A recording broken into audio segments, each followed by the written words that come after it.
Hello, I'm Antoine Vanner. I'm the author of the Dawlish Chronicles series of naval adventures set in the second half of the 19th century.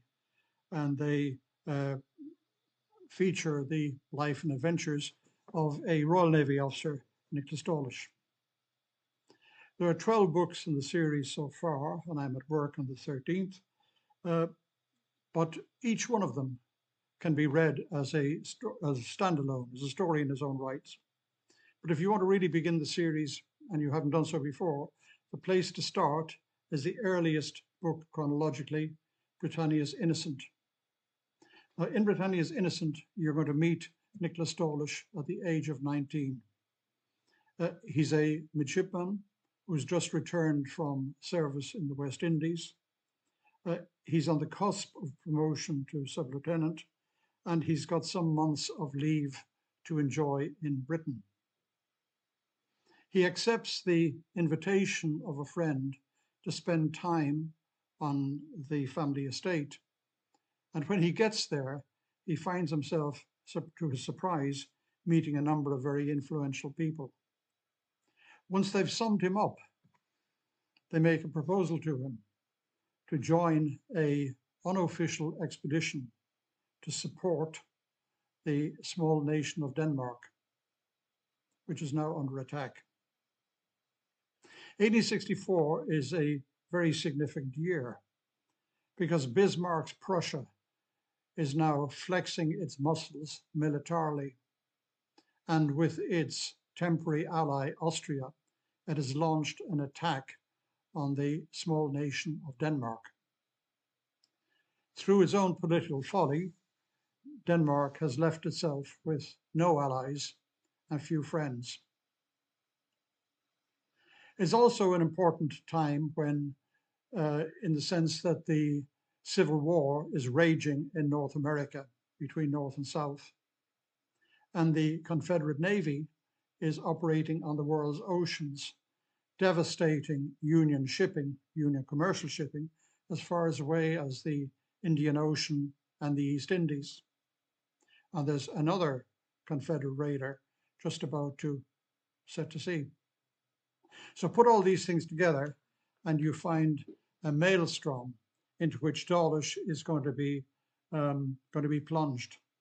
And he's going to really encounter far more than he ever anticipated. He's going to find that his professional training so far has fitted him very well for active service. He's had 6 years in the Navy so far. Yes, it's not unusual in his time anyway, for young aspirant officers to join at the age of 12 or 13. So he has seen some combat, and he's potentially a very, very effective professional officer. But that's not going to be the real challenge for him. He'll cope with that. He'll cope with combat, he'll cope with danger. But he is still innocent in the ways of the world. And that's what gives the book its title. He is Britannia's Innocent. He's not yet familiar with the duplicities and the betrayals and the cynical exploitation of trust and of courage that so often underlies affairs of state and the manipulation by certain politicians. So he's going to have a very hard, very difficult learning process in the course of the book.